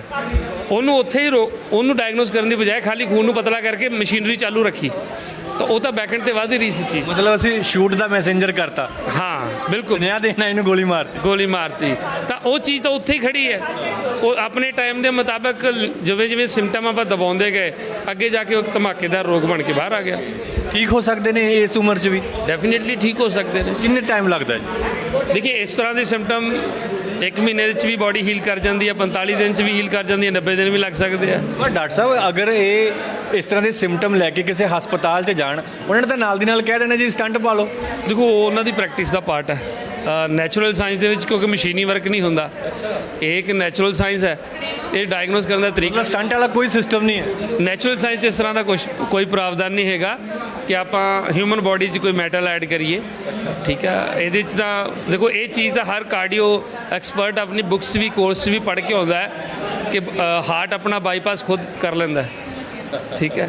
ਤਾਂ ਹਾਂ, ਤਾਂ ਲੇਕਿਨ ਅਗਰ ਨੈਚੁਰਲ ਸਾਇੰਸ ਦੇ ਥਰੂ ਉਹਨੂੰ ਆਪਾਂ ਟ੍ਰੀਟਮੈਂਟ ਕਰਦੇ ਹਾਂ ਤਾਂ ਉਹਦੀ ਹੀਲਿੰਗ, ਉਹਦੀ ਰਿਪੇਅਰਿੰਗ ਪਾਵਰ ਵੱਧ ਜਾਂਦੀ ਹੈ। ਤਾਂ ਇਹ ਚੀਜ਼ਾਂ ਇੱਕ ਬਹੁਤ ਵੱਡੇ ਰੋਗ ਬਣਨ ਤੋਂ ਪਹਿਲਾਂ ਹੀ ਠੀਕ ਕੀਤੇ ਜਾ ਸਕਦੇ ਆ। ਡਾਕਟਰ ਸਾਹਿਬ, ਇੱਕ ਭੈਣ ਜੀ ਆਏ ਨੇ ਹਾਂਗਕਾਂਗ ਤੋਂ ਵਿਸ਼ੇਸ਼ ਤੌਰ ਤੇ ਤੁਹਾਡਾ ਕੈਂਪ ਦੇ ਵਿੱਚ ਧੰਨਵਾਦ ਕਰਨ ਵਾਸਤੇ। ਉਹ ਹਾਂਗਕਾਂਗ ਤੇ ਸਾਡੇ ਟ੍ਰੀਟਮੈਂਟ ਨਾਲੋਂ ਵੀ, ਮੈਡੀਕਲ ਨਾਲੋਂ ਵੀ, ਹਰ ਫੀਲਡ 'ਚ ਲਗਭਗ ਕਈ ਗੁਣਾ ਅੱਗੇ ਹੈ, ਪਰ ਉਹ ਇੱਥੇ ਹੀ ਤੁਹਾਡੇ ਕੋਲੋਂ ਆ ਕੇ ਕਿਉਂ ਠੀਕ ਹੋਏ? ਉੱਥੋਂ ਕਿਉਂ ਨਹੀਂ ਠੀਕ ਹੋਇਆ? ਉਹਨਾਂ ਨੂੰ ਕਿਉਂ ਫਰਕ ਨਹੀਂ ਪਿਆ? ਉਹ ਕਹਿ ਰਹੇ ਸੀ ਡਾਕਟਰਾਂ ਨੇ ਕਹਿਤਾ ਕਿ ਯੂਟਰਸ ਹੀ ਰਿਮੂਵ ਕਰਵਾ ਦਿਓ। ਦੇਖੋ, ਦੇਸ਼ ਆਧੁਨਿਕ ਤੌਰ ਤੇ ਅੱਗੇ ਨੇ ਇੱਕ ਦੂਸਰੇ ਨਾਲੋਂ, ਮਾਡਰਨ ਡਿਵੈਲਪਮੈਂਟ 'ਚ ਅੱਗੇ ਨੇ ਇੱਕ ਦੂਸਰੇ ਨਾਲੋਂ, ਲੇਕਿਨ ਬਾਡੀ ਨੂੰ ਕੋਈ ਮਾਡਰਨ ਡਿਵੈਲਪਮੈਂਟ ਦੀ ਜ਼ਰੂਰਤ ਨਹੀਂ ਹੁੰਦੀ। ਇਹ ਕੁਦਰਤੀ ਨਿਯਮ 'ਚ ਪੈਦਾ ਹੋਈ, ਉਸੇ ਨਿਯਮ 'ਚ ਹੀ ਨਹੀਂ ਚੱਲਣਾ, ਚਾਹੇ ਤੁਸੀਂ ਇੰਡੀਆ ਰਹਿ ਲਓ ਚਾਹੇ ਅਮਰੀਕਾ ਰਹਿ ਲਓ। ਕਹਿਣ ਦਾ ਭਾਵ ਇਹ ਤਾਂ ਹੈ ਨਹੀਂ ਕਿ ਇੰਡੀਆ ਦੇ ਵਿੱਚ ਬੱਚਾ ਮਾਂ ਦੇ ਗਰਭ 'ਚ ਪੈਦਾ ਹੋਏਗਾ ਤੇ ਅਮਰੀਕਾ 'ਚ ਉਹ ਇੱਕ ਬਾਕਸ 'ਚ ਪੈਦਾ ਹੋਏਗਾ ਵੀ ਅਮਰੀਕਾ ਇੱਕ ਆਧੁਨਿਕ ਦੇਸ਼ ਹੈ। ਇਸ ਤਰ੍ਹਾਂ ਦਾ ਤਾਂ ਕੋਈ ਨਿਯਮ ਨਹੀਂ ਨਾ ਹੈਗਾ। ਇਸ ਕਰਕੇ ਇਸ ਚੀਜ਼ ਨਾਲ ਕੋਈ ਲੈਣਾ ਦੇਣਾ ਨਹੀਂ ਕਿ ਤੁਸੀਂ ਇੱਕ ਆਧੁਨਿਕ ਦੇਸ਼ 'ਚ ਰਹਿ ਰਹੇ ਹੋ ਜਾਂ ਇੱਕ ਅੰਡਰ ਡਿਵੈਲਪਮੈਂਟ ਕੰਟਰੀ 'ਚ ਰਹਿ ਰਹੇ ਹੋ। ਲੈਣਾ ਦੇਣਾ ਹੈਗਾ ਕਿ ਇੱਕ ਕੁਦਰਤੀ ਪ੍ਰੋਡਕਟ ਹੈ ਸਰੀਰ, ਇਹਨੂੰ ਕੁਦਰਤੀ ਨਿਯਮ 'ਚ ਰਹਿ ਕੇ ਹੀ ਆਪਾਂ ਤੰਦਰੁਸਤ ਰੱਖ ਸਕਦੇ ਆ। ਇਸ ਕਰਕੇ ਅਗਰ ਉਹਦੇ ਉੱਤੇ ਤੁਸੀਂ ਕੋਈ ਮਾਡਰਨ ਸਾਇੰਸ ਦਾ ਐਕਸਪੈਰੀਮੈਂਟ ਕਰੋਗੇ, ਫਿਰ ਡੈਫੀਨੇਟਲੀ ਤੁਸੀਂ ਕਿਸੇ ਨਾ ਕਿਸੇ ਸ਼ੋਸ਼ਣ ਦਾ ਸ਼ਿਕਾਰ ਹੋ ਸਕਦੇ ਹੋ। ਅੱਛਾ, ਰਸੌਲੀਆਂ ਕਿਵੇਂ ਗਾਇਬ ਕੀਤੀਆਂ? ਜੋ ਕਹਿੰਦੀ 100% ਰਸੌਲੀਆਂ ਖਤਮ ਹੋ ਗਈਆਂ, ਤੇ ਫਿਰ ਤੇ ਅਸੀਂ ਬਹੁਤ ਸਾਰੀਆਂ ਜ਼ਿੰਦਗੀਆਂ, ਬਹੁਤ ਸਾਰੇ ਪਰਿਵਾਰਾਂ 'ਚ ਬਚਾ ਸਕਦੇ ਹਾਂ। ਦੇਖੋ, ਰਸੌਲੀ ਫੀਮੇਲ ਦੇ ਵਿੱਚ ਇੱਕ ਲਿੰਫੈਟਿਕ ਵਰਕ ਹੈ, ਮੀਨਸ ਰਸਾਂ ਦੀ ਪ੍ਰਕਿਰਿਆ ਹੈ। ਰਸ ਦਾ ਬਹੁਤ ਟਾਈਮ ਤੋਂ ਬੰਦ ਹੋਣਾ ਜਾਂ ਰਸ ਦਾ ਬਹੁਤ ਤੇਜ਼ੀ ਨਾਲ ਬਣਨਾ, ਹਾਈਪੋ ਜਾਂ ਹਾਈਪਰ, ਇਹੀ ਇੱਕ ਵਰਕ ਨੂੰ ਬੈਲੈਂਸ ਕਰਨਾ ਪੈਂਦਾ ਹੈ। ਬਾਕੀ ਬਾਡੀ ਦੀ ਇੰਟੈਲੀਜੈਂਸੀ ਬਹੁਤ ਅੱਛੀ ਹੁੰਦੀ ਹੈ ਬਾਈ ਨੇਚਰ। ਦੁਨੀਆ ਦਾ ਕੋਈ ਡਾਕਟਰ ਬਾਡੀ ਦੀ ਇੰਟੈਲੀਜੈਂਸੀ ਨਾਲੋਂ ਜ਼ਿਆਦਾ ਸਿਆਣਾ ਨਹੀਂ ਹੋ ਸਕਦਾ। ਆਪਣਾ ਕੰਮ ਹੈ ਕੋਈ ਇੰਟੈਲੀਜੈਂਸੀ ਦੀ ਜਿਹੜੀ ਵਾਇਰ ਹੈ ਉਹਨੂੰ ਸਹੀ ਬਰਕਰਾਰ ਰੱਖਣਾ, ਬਾਕੀ ਕਰੰਟ ਉਹ ਖੁਦ ਪਾਸ ਕਰ ਲੈਂਦਾ ਸਰੀਰ। ਸੋ ਆਪਾਂ ਉਸੇ ਹੀ ਚੀਜ਼ ਦੇ ਨਾਲ ਜੋੜਿਆ। ਜੋ ਗਾਇਨੀ ਡਿਸਆਰਡਰ ਸੀ ਉਹਨੂੰ ਦੇ ਅੰਦਰ, ਜੋ ਲਿੰਫੈਟਿਕ ਡਿਸਆਰਡਰ ਸੀ ਜੋ ਯੂਟਰਸ ਦੇ ਅੰਦਰ ਹੋ ਰਿਹਾ ਸੀ, ਉਹ ਹਾਈਪੋ ਜਾਂ ਹਾਈਪਰ, ਜਿਹਦੀ ਵਜ੍ਹਾ ਨਾਲ ਸਿਸਟ ਬਣ ਰਹੀਆਂ ਨੇ, ਠੀਕ ਹੈ, ਉਹ ਕਿਹੜੇ ਹਾਰਮੋਨ ਸੀ ਜਿਨ੍ਹਾਂ ਦੀ ਸੈਕਰੇਸ਼ਨ ਨਹੀਂ ਹੋ ਰਹੀ ਸੀ, ਉਹਨਾਂ ਨੂੰ ਬੈਲੈਂਸ ਕੀਤਾ ਗਿਆ। ਬਾਕੀ ਕੰਮ ਸਰੀਰ ਨੇ ਆਪ ਕੀਤਾ। ਅਸੀਂ ਕੋਈ ਦਵਾਈ ਦਿੱਤੀ ਹੀ ਨਹੀਂ। ਬਿਲਕੁਲ, ਉਹ ਵੀ ਇਹੀ ਗੱਲ ਕਰਦੇ ਸੀ ਡਾਕਟਰ ਸਾਹਿਬ, ਕਹਿੰਦੇ ਵੀ ਸਾਡਾ 50 ਤੋਂ 70% ਰੋਗ ਤੁਸੀਂ ਗੱਲਾਂ ਨਾਲ ਹੀ ਠੀਕ ਕਰਤਾ। ਇਸ ਤਰ੍ਹਾਂ ਦੀਆਂ ਕਿਹੜੀਆਂ ਗੱਲਾਂ ਕੀਤੀਆਂ ਜੀ? ਸਾਡੇ ਦਰਸ਼ਕਾਂ ਨਾਲ ਵੀ ਕਰ ਲਓ। ਦੇਖੋ, ਹਰ ਰੋਗ ਦੀ ਜਿਹੜੀ ਬੀਜ ਹੈ ਤੇ ਜੜ ਹੈ ਉਹ ਇੱਥੇ ਹੈ। ਸੋ ਇਹ ਕਹਿਣ ਦਾ ਭਾਵ ਕੀ, ਅਸੀਂ ਇੱਥੋਂ ਚੱਲਦੇ ਹਾਂ, ਅਸੀਂ ਚੱਲਦੇ ਹੀ ਇੱਥੋਂ ਆ। ਤੇ ਫਿਰ ਜੇ ਚੱਲਦੇ ਹੀ ਇੱਥੋਂ ਆ ਤੇ ਪਹਿਲਾਂ ਮੈਡੀਸਨ ਇੱਥੇ ਦਈਏ ਨਾ। ਅਸੀਂ ਜਿੰਨਾ ਮਰਜ਼ੀ ਨੈਚੁਰਲ ਸਾਇੰਸ ਨੂੰ ਪ੍ਰਮੋਟ ਕਰ ਲਈਏ, ਜਿੰਨਾ ਟਾਈਮ ਕਾਉਂਸਲਿੰਗ 'ਚ ਇਫੈਕਟ ਨਹੀਂ ਆਏਗਾ, ਉਹਦੇ 'ਚ ਤੱਤ ਨਹੀਂ ਜੁੜਨਗੇ, ਉਹਦੇ 'ਚ ਤੱਥ ਨਹੀਂ ਜੁੜਨਗੇ, ਕਾਉਂਸਲਿੰਗ ਸਾਹਮਣੇ ਵਾਲੇ ਦੇ ਬ੍ਰੇਨ 'ਤੇ ਅਸਰ ਨਹੀਂ ਕਰੇਗੀ, ਤੁਹਾਡੀ ਦਵਾਈ ਵੀ ਛੇਤੀ ਅਸਰ ਨਹੀਂ ਕਰੇਗੀ। ਇੱਕ ਬਾਡੀ ਨੂੰ ਸਟੀਮੂਲੇਟ ਕਰਨਾ ਹੁੰਦਾ ਸਟੀਰੋਇਡ ਦੀ ਮਾਤਰਾ ਵਧਾ ਕੇ, ਇੱਕ ਸਟੀਮੂਲੇਸ਼ਨ ਪੈਦਾ ਹੁੰਦੀ ਵਿਚਾਰਾਂ ਦੀ ਮਾਤਰਾ ਵਧਾ ਕੇ। ਮਤਲਬ ਤੁਹਾਡੀਆਂ ਗੱਲਾਂ ਜਿਹੜੀਆਂ ਸਟੀਰੋਇਡ ਨੇ, ਨੈਚੁਰਲ ਸਟੀਰੋਇਡ, ਠੀਕ ਹੈ। ਤੇ ਡਾਕਟਰ ਸਾਹਿਬ, ਇੱਕ ਹੋਰ ਮੈਂ ਬੜਾ ਹੈਰਾਨ ਹੋਇਆ, ਤੁਹਾਡੇ ਕੋਲ 500 ਵਾਲੇ ਸ਼ੂਗਰ ਕਿਉਂ ਆਉਂਦੇ ਨੇ ਜੀ? ਉਹ ਇੱਕ ਔਰਤ ਸੀ, ਕਹਿੰਦੀ ਮੇਰੀ 500 ਸ਼ੂਗਰ ਸੀ ਤੇ ਹੁਣ ਮੇਰੀ 134 ਹੈ, ਤੇ ਕੈਂਸਰ ਦੀ ਪੇਸ਼ੈਂਟ ਸੀ। ਉਹ ਕਹਿੰਦੀ ਬਹੁਤ ਥਾਵਾਂ ਤੋਂ ਟ੍ਰੀਟਮੈਂਟ ਕਰਾਇਆ, ਪਰ ਡਾਕਟਰ ਸਾਹਿਬ ਦੀਆਂ ਗੱਲਾਂ ਨੇ ਮੇਰੇ ਤੇ ਜਿਹੜਾ ਅਸਰ ਹੈ ਉਹ ਜਾਦੂ ਵਰਗਾ ਅਸਰ ਕੀਤਾ। ਕੈਂਸਰ ਦਾ ਵੀ ਇਲਾਜ ਹੈਗਾ ਜੀ ਇਹਦੇ 'ਚ? ਕੈਂਸਰ ਦਾ ਆਪਾਂ ਅੱਜ ਵੀ ਉੱਥੇ ਸੈਸ਼ਨ ਦੇ ਵਿੱਚ ਦੱਸਿਆ ਹੈ ਕਿ ਬਲੱਡ ਤਾਂ ਹੀ ਕੰਮ ਕਰੇਗਾ ਜੇ ਬਾਡੀ 'ਚ ਆਕਸੀਜਨ ਦਾ ਵਹਾਅ ਹੋਏਗਾ। ਕੈਂਸਰ ਸੈੱਲ ਉੱਥੇ ਹੀ ਜਗ੍ਹਾ ਬਣਾਉਂਦੇ ਜਿੱਥੇ ਆਕਸੀਜਨ ਲੈਵਲ ਘਟਦਾ ਜਾਂ ਬੰਦ ਹੋ ਜਾਂਦਾ। ਜਿਸ ਕਮਰੇ ਦੇ ਅੰਦਰ ਤੁਸੀਂ ਖਿੜਕੀਆਂ ਵੀ ਬੰਦ ਕਰ ਦਿਓ, ਦਰਵਾਜ਼ੇ ਵੀ ਬੰਦ ਕਰ ਦਿਓ, ਉਸ ਬੰਦੇ ਨੂੰ ਕੁਛ ਨਾ ਕਰੋ, ਇੱਕ ਬੰਦਾ ਅੰਦਰ ਬੰਦ ਕਰ ਦਿਓ ਕੈਦ ਦੇ ਵਿੱਚ, ਰੋਸ਼ਨਦਾਨ ਵੀ ਬੰਦ ਕਰ ਦਿਓ, ਉਹ ਆਪਣੇ ਆਪ ਦੇ ਵਿੱਚ ਹੀ ਉਹ ਬੰਦੇ ਦੀ ਮੌਤ ਹੋ ਜਾਣੀ ਹੈ। ਕਹਿਣ ਦਾ ਭਾਵ ਕਿ ਉਹਨੂੰ ਹਵਾ ਨਹੀਂ ਮਿਲੀ, ਠੀਕ ਹੈ। ਸੇਮ ਸਾਡੇ ਬਾਡੀ ਦੇ ਅੰਦਰ ਸਟਰਕਚਰ ਹੈ। ਸਾਡੇ ਆਰਗਨ ਦੇ ਵਿੱਚ, ਸਾਡੇ ਬਾਡੀ ਦੇ ਸਿਸਟਮ ਵਿੱਚ ਜਿਸ ਹਿੱਸੇ ਦੇ ਵਿੱਚ ਆਕਸੀਜਨ ਲੈਵਲ ਘਟਦਾ ਉੱਥੇ ਐਸਿਡਿਕ এনवायरमेंट ਪੈਦਾ ਹੋ ਜਾਂਦਾ, ਔਰ ਜਦੋਂ ਉਹ ਐਸਿਡਿਕ এনवायरमेंट ਦੇ 10,000 ਸੈੱਲ ਦਾ ਇੱਕ ਝੁੰਡ ਬਣ ਜਾਂਦਾ, ਉਹਨੂੰ ਮੈਡੀਕਲ ਸਾਇੰਸ ਦੇ ਵਿੱਚ ਕੈਂਸਰ ਏਰੀਆ ਬੋਲਿਆ ਜਾਂਦਾ। ਔਰ ਕੈਂਸਰ ਦਾ ਭਾਵ ਉਹ ਹਿੱਸਾ ਜਿਹੜਾ ਤੁਹਾਡੇ ਪੂਰੇ ਸਿਸਟਮ ਨਾਲੋਂ ਵੱਖਰਾ ਹੋ ਚੁੱਕਿਆ, ਠੀਕ ਹੈ। ਭਾਵ ਤੁਸੀਂ ਬਾਡੀ ਦੇ ਉਸ ਹਿੱਸੇ ਨੂੰ ਵੀ ਕੈਂਸਰ ਕਹਿ ਸਕਦੇ ਹੋ, ਤੇ ਉਹ ਇਨਸਾਨ ਜਿਹੜਾ ਕਿਸੇ ਇਨਸਾਨ ਨਾਲ ਗੱਲ ਕਰਨਾ ਵੀ ਪਸੰਦ ਨਹੀਂ ਕਰਦਾ, ਉਹਨੂੰ ਕੈਂਸਰ ਇਨਸਾਨ ਕਹਿ ਸਕਦੇ ਹੋ, ਠੀਕ ਹੈ। ਭਾਵ ਉਹ ਵੀ ਉਸੇ ਤਰ੍ਹਾਂ ਦਾ ਹੀ ਹੁੰਦਾ, ਉਹਦਾ ਜੀਵਨ ਵੀ ਉਸੇ ਤਰ੍ਹਾਂ ਹੀ ਹੁੰਦਾ। ਤਾਂ ਉਹ ਬਾਡੀ ਦੇ ਵਿੱਚ ਅੱਜ ਕੱਲ੍ਹ ਉਹਨੂੰ ਐਸਿਡਿਕ ਪਰਸਨੈਲਿਟੀ ਕਹਿੰਦੇ ਨੇ। ਹਾਂ Poisoning। ਹਾਂ ਇਸੇ ਕਰਕੇ ਐਸਿਡਿਕ ਪਰਸਨੈਲਿਟੀ ਹੈ ਨਾ ਉਹ, ਕਿਉਂਕਿ ਉਹ ਸਮਾਜ ਦਾ ਹਿੱਸਾ ਬਣ ਕੇ ਚੱਲਣਾ ਪਸੰਦ ਹੀ ਨਹੀਂ ਕਰ ਰਿਹਾ। ਸੇਮ ਸਾਡੀ ਬਾਡੀ 'ਚ ਵੀ ਪ੍ਰਕਿਰਿਆ, ਤਾਂ ਉਹ ਜਿਹੜਾ ਝੁੰਡ ਸੈੱਲਾਂ ਦਾ ਅਲੱਗ ਬਣ ਜਾਂਦਾ ਹੈਗਾ। ਅਗਰ ਉਸੇ ਏਰੀਏ 'ਚ ਵਾਪਸ ਫਿਰ ਆਪਾਂ ਆਕਸੀਜਨ ਵਾਲਾ ਮਾਹੌਲ ਦੇ ਦਈਏ ਤਾਂ ਉੱਥੇ ਨਵੇਂ ਸੈੱਲ ਜੀਵਤ ਹੋ ਜਾਣਗੇ ਔਰ ਪੁਰਾਣੇ ਕੈਂਸਰ ਸੈੱਲ ਬਾਡੀ ਰਿਮੂਵ ਕਰ ਦੇਗੀ। ਹਾਂ, ਤਾਂ ਇੱਕ ਪ੍ਰਕਿਰਿਆ ਹੈ, ਇਹ ਕੋਈ ਮੇਰੀ ਬਣਾਈ ਹੋਈ ਸਾਇੰਸ ਨਹੀਂ ਹੈ। ਆਟੋ ਬੋਰਬੇ ਨੇ 1936 ਦੇ ਵਿੱਚ ਇਹਦੇ ਉੱਪਰ ਖੋਜ ਕੀਤੀ। ਆਟੋ ਬੋਰਬੇ ਇੱਕ ਸਾਇੰਟਿਸਟ ਹੋਏ ਨੇ ਅਮਰੀਕਾ ਦੇ, ਉਹਨਾਂ ਨੇ 1936 ਦੇ ਵਿੱਚ ਇਹਤੇ ਰਿਸਰਚ ਕੰਪਲੀਟ। ਬਲੱਡ ਦਾ ਜਿਹੜਾ ਪੀਐਚ ਹੈ ਉਹ ਅਗਰ 7 ਤੋਂ ਉੱਪਰ ਹੋਵੇ ਤਾਂ ਉਹ ਐਲਕਾਲਾਈਨ এনवायरमेंट ਕ੍ਰੀਏਟ ਕਰਦਾ ਹੈ, ਔਰ ਦੂਸਰਾ ਬਾਡੀ ਦੇ ਜਿਸ ਹਿੱਸੇ ਦੇ ਵਿੱਚ ਤੁਸੀਂ ਐਰੋਬਿਕ এনवायरमेंट ਆਕਸੀਜਨ ਨਾਲ ਮਾਹੌਲ ਵਧਾ ਦੋਗੇ ਉੱਥੇ ਕੈਂਸਰ ਸੈੱਲ ਰਿਮੂਵ ਹੋ ਜਾਂਦੇ ਨੇ। ਸੋ ਆਲਰੇਡੀ ਬਹੁਤ ਸਾਰੀਆਂ ਖੋਜਾਂ ਸਾਇੰਟਿਸਟ ਨੇ ਵੀ ਕੀਤੀਆਂ ਹੋਈਆਂ ਨੇ, ਲੇਕਿਨ ਕਿਸੇ ਨਾ ਕਿਸੇ ਕਾਰਨ ਕਰਕੇ ਉਹਨਾਂ ਨੂੰ ਦਬਾ ਕੇ ਵੀ ਰੱਖਿਆ ਜਾਂਦਾ ਹੈ। ਸੋ ਸਾਡੀ ਕੋਸ਼ਿਸ਼ ਹੁੰਦੀ ਹੈ ਇਹਨਾਂ ਨੂੰ ਅਸੀਂ ਠੇਠ ਕਰਕੇ ਗੱਲਾਂ ਬਾਤਾਂ ਦੇ ਲਹਿਜੇ ਨਾਲ ਇੱਕ ਆਮ ਲੋਕਾਂ ਦੀ ਨੌਲੇਜ ਦਾ ਹਿੱਸਾ ਬਣਾ ਦਈਏ, ਫਿਰ ਉਹ ਚਰਚਾਵਾਂ ਦੇ ਵਿੱਚ ਆਏਗੀ ਚੀਜ਼। ਡਾਕਟਰ ਸਾਹਿਬ, ਇੱਕ ਸਾਨੂੰ ਬੱਚੀ ਵੀ ਮਿਲੀ 16-17 ਸਾਲ ਦੀ ਸੀ। ਉਹ ਕਹਿੰਦੀ ਵੀ ਜਦੋਂ ਪੀਰੀਅਡ ਆਉਂਦੇ ਨੇ ਤੇ ਪੇਟ 'ਚ ਬੜਾ ਦਰਦ ਹੁੰਦਾ ਹੈ, ਦਰਦ ਕਰਕੇ ਧਰਨ ਉਹਨਾਂ ਦੇ ਹਮੇਸ਼ਾ ਰਹਿੰਦੀ ਸੀ, ਭੁੱਖ ਘੱਟ ਲੱਗਦੀ ਸੀ। ਫਿਰ ਉਹ ਬੱਚੀਆਂ ਤੁਹਾਡੇ ਨਾਲ ਸੰਪਰਕ ਕਰਨ ਤੁਹਾਡੇ ਸੈਂਟਰਾਂ 'ਚ, ਇਹ ਸੈਂਟਰ ਕਿੱਥੇ ਨੇ ਔਰ ਕਿਵੇਂ ਸੰਪਰਕ ਕੀਤਾ ਜਾ ਸਕਦਾ ਹੈ? ਦੇਖੋ, ਆਲ ਓਵਰ ਪੰਜਾਬ ਦੇ ਵਿੱਚ ਆਪਣੇ ਰਿਸਰਚ ਸੈਂਟਰ ਵੀ ਹੈ ਔਰ ਵੈਲਨੈਸ ਸੈਂਟਰ ਵੀ ਹੈ। ਠੀਕ ਹੈ, ਰਿਸਰਚ ਸੈਂਟਰ ਆਪਣਾ ਮੋਗੇ, ਲੁਧਿਆਣਾ, ਬਠਿੰਡਾ, ਸ੍ਰੀ ਅੰਮ੍ਰਿਤਸਰ ਸਾਹਿਬ ਹੈਗੇ ਨੇ। ਵੈਲਨੈਸ ਸੈਂਟਰ ਜਿੱਥੇ ਤੇ ਆਪਣੇ ਸਟੂਡੈਂਟ ਪਾਸ ਆਊਟ ਕਰ ਰਹੇ, ਜਿਵੇਂ ਅੱਜ ਸਿੱਧਵਾਂ ਖੁਰਦ ਦੇ ਵਿੱਚ ਆਪਾਂ ਬੈਠੇ, ਲੁਧਿਆਣਾ ਦਾ ਏਰੀਆ, ਇਹਦੇ ਵਿੱਚ ਬੱਚੀ ਨੇ ਆਪਣਾ ਕੋਰਸ ਕੰਪਲੀਟ ਕੀਤਾ ਹੈ, ਤਾਂ ਧਰਮਪ੍ਰੀਤ ਕੌਰ ਜੀ ਨੇ, ਤਾਂ ਉਹਨਾਂ ਨੂੰ ਵੈਲਨੈਸ ਸੈਂਟਰ ਮਿਲਿਆ, ਅਥੋਰਾਈਜ਼ ਕੀਤਾ, ਤਾਂ ਉਹ ਅੱਗੇ ਸੇਵਾਵਾਂ ਨਿਭਾ ਰਹੇ ਨੇ। ਬਹੁਤ ਅੱਛੇ ਰਿਜ਼ਲਟ ਉਹਨਾਂ ਨੇ ਲੈ ਲਏ। ਤਾਂ ਜਿਹੜੇ ਵੀ ਸੁਣਨ ਵਾਲੇ ਨੇ ਉਹਨਾਂ ਸੈਂਟਰ 'ਤੇ ਅਪਰੋਚ ਕਰਨ। ਉਹ ਸੈਂਟਰ ਕਿਹੜੇ ਜਗ੍ਹਾ 'ਤੇ ਨੇ ਉਹ ਨੀਚੇ ਚੱਲ ਰਹੇ ਨੰਬਰ 'ਤੇ ਕੰਟੈਕਟ ਕਰਨ, ਉਹਨਾਂ ਜਿਹੜਾ ਨਜ਼ਦੀਕੀ ਹੋਏਗਾ ਉੱਥੇ ਪਹੁੰਚ ਕਰਨ। ਜ਼ਰੂਰੀ ਨਹੀਂ ਕਿ ਉਹਨਾਂ ਨੇ ਮੈਨੂੰ ਮਿਲਣਾ ਹੈ, ਜਿੰਨੇ ਵੀ ਉੱਥੇ ਟ੍ਰੀਟਮੈਂਟ ਨੇ ਸੈਂਟਰਾਂ 'ਤੇ, ਰਿਸਰਚ ਸੈਂਟਰਾਂ 'ਤੇ, ਉਹ ਸੰਸਥਾ ਵੱਲੋਂ ਜਿਹੜੇ ਅਥੋਰਾਈਜ਼ ਟ੍ਰੀਟਮੈਂਟ ਉਹੀ ਦਿੱਤੇ ਗਏ ਨੇ, ਉਹੀ ਉੱਥੇ ਮਿਲਦੇ ਨੇ। ਸੋ ਉਹਦੇ ਵਾਸਤੇ ਉਹਨਾਂ ਸੈਂਟਰ ਤੱਕ ਕੰਟੈਕਟ ਕਰਨ। ਜਿਹੜੀ ਗੱਲ ਤੁਸੀਂ ਕਹੀ ਹੈ ਦਰਦ ਦੀ ਬੱਚੀਆਂ ਦੇ, ਉਹਦੇ 2 ਕਾਰਨ ਨੇ। ਅੱਜ 60-70% ਬੱਚੀਆਂ ਅਨੀਮਿਕ ਨੇ, ਬਲੱਡ ਨਹੀਂ ਬਣ ਰਿਹਾ। ਠੀਕ ਹੈ ਜੀ, ਬਲੱਡ 8, 9, 10 ਚੱਲ ਰਿਹਾ। ਇਹ ਪਹਿਲਾ ਰੀਜ਼ਨ ਹੈ ਉਹਨਾਂ ਦੇ ਪੇਨ ਹੋਣ ਦਾ। ਦੂਸਰਾ ਰੀਜ਼ਨ, ਜਦੋਂ HB ਘੱਟ ਹੈ ਮੀਨਸ ਬਾਡੀ ਪਹਿਲਾਂ ਹੀ ਹਾਈਪੋ ਫੰਕਸ਼ਨ 'ਚ ਹੈ, ਉਹਦਾ ਜਿਹੜੇ ਬਾਡੀ ਦੇ ਫੰਕਸ਼ਨ ਆ ਬਹੁਤ ਲੋ ਲੈਵਲ 'ਤੇ ਕੰਮ ਕਰ ਰਹੇ, ਤਾਂ ਬਲੱਡ ਵੀ ਲੋ ਲੈਵਲ 'ਤੇ ਕੰਮ ਕਰ ਰਿਹਾ ਤੇ ਰਸ ਵੀ ਲੋ ਲੈਵਲ 'ਤੇ, ਤਾਂ ਜਿਹੜੇ ਰਿਕੁਆਇਰਡ ਹਾਰਮੋਨਸ ਨੇ ਉਹ ਵੀ ਬਾਡੀ 'ਚ ਘੱਟ ਬਣ ਰਹੇ ਨੇ, ਜਿਹਦੇ ਕਰਕੇ ਯੂਟਰਸ ਦੇ ਅੰਦਰ ਜਿਹੜੀ ਸੈਕਰੇਸ਼ਨ ਹੋਣੀ ਹੈ ਪੀਰੀਅਡਸ ਦੇ ਟਾਈਮ 'ਤੇ ਉਹ ਨਹੀਂ ਹੋ ਰਹੀ। ਹਾਂ, ਤਾਂ ਉਸ ਚੀਜ਼ ਨੂੰ ਇੱਕ ਐਵਰੇਜ ਲੈਵਲ 'ਤੇ ਲਿਆਉਣ ਵਾਸਤੇ ਉਹ ਨੈਚੁਰਲ ਟ੍ਰੀਟਮੈਂਟ ਨਾਲ ਜੁੜਨ। ਦੇਖੀਏ 16 ਸਾਲ ਹੋ ਗਏ ਨੇ ਇਸ ਲਾਈਨ 'ਚ, ਪਿਛਲੇ 9 ਸਾਲ ਤੋਂ ਪ੍ਰੈਕਟਿਸ ਦੇ ਵਿੱਚ ਹੈਗੇ। ਸਿਰ ਦਰਦ ਤੋਂ ਲੈ ਕੇ ਕੈਂਸਰ ਵਾਲਾ ਅੱਜ ਤੁਸੀਂ ਖੁਦ ਹੀ ਫੀਡਬੈਕ ਲੈ ਲਿਆ ਹੈਗਾ। ਤਾਂ ਓਵਰਆਲ ਸਾਰੇ ਹੀ ਆ, ਸਾਡਾ ਮਕਸਦ ਇਹੀ ਹੈ ਕਿ 80% ਲੋਕ ਅੱਜ ਹਸਪੀਟਲ 'ਚ ਉਹ ਨੇ ਜਿਨ੍ਹਾਂ ਦਾ ਸਰੀਰ ਅਜੇ ਰੋਗੀ ਨਹੀਂ ਹੋਇਆ, ਸਿੰਪਟੋਮੈਟਿਕ ਡਿਜ਼ੀਜ਼ ਆ, ਲੱਛਣ ਵਾਲੇ ਰੋਗ ਨੇ। ਉਹਨਾਂ ਰੋਗਾਂ ਨੂੰ ਉਹ ਆਪਣਾ ਵਿਚਾਰ ਤੇ ਨੌਲੇਜ ਵਧਾ ਕੇ ਘਰੇ ਠੀਕ ਕਰ ਸਕਦੇ ਆ। ਉਹਦੇ ਲਈ ਉਹ ਸਾਡੇ ਸੈਂਟਰ ਤੱਕ ਕੰਟੈਕਟ ਕਰਨ ਤਾਂ ਜੋ ਕੋਈ ਵੱਡੇ ਰੋਗੀ ਨਾ ਬਣਨ। ਜਿਹੜੇ ਬਣ ਗਏ ਨੇ ਉਹਨਾਂ ਵਾਸਤੇ ਫਿਰ ਸਾਡੇ ਰਿਸਰਚ ਸੈਂਟਰ ਨੇ ਉੱਥੇ ਕੰਟੈਕਟ ਕਰਨ, ਆਪਾਂ ਉੱਥੇ ਉਹਨਾਂ ਨੂੰ ਉਹਦਾ ਹੱਲ ਦੇਵਾਂਗੇ। ਜੀ ਬਹੁਤ ਬਹੁਤ ਸ਼ੁਕਰੀਆ ਜੀ ਡਾਕਟਰ ਸਾਹਿਬ, ਬੜਾ ਕੀਮਤੀ ਸਮੇਂ 'ਚੋਂ ਤੁਸੀਂ ਸਮਾਂ ਕੱਢਿਆ। ਬੜੇ ਜਿਹੜੇ ਮਰੀਜ਼ ਹੈਗੇ ਨੇ ਤੁਹਾਨੂੰ ਮਿਲਣ ਵਾਸਤੇ, ਕੰਸਲਟ ਕਰਨ ਵਾਸਤੇ ਬੜੇ ਉਤਸੁਕ ਨੇ, ਤੁਸੀਂ ਸਮਾਂ ਦਿੱਤਾ ਇਸ ਲਈ ਤੁਹਾਡਾ ਬਹੁਤ ਬਹੁਤ ਧੰਨਵਾਦ। ਸ਼ੁਕਰੀਆ ਜੀ ਹਕੀਕਤ TV ਪੰਜਾਬੀ ਔਰ ਸਾਰੇ ਦਰਸ਼ਕਾਂ ਦਾ।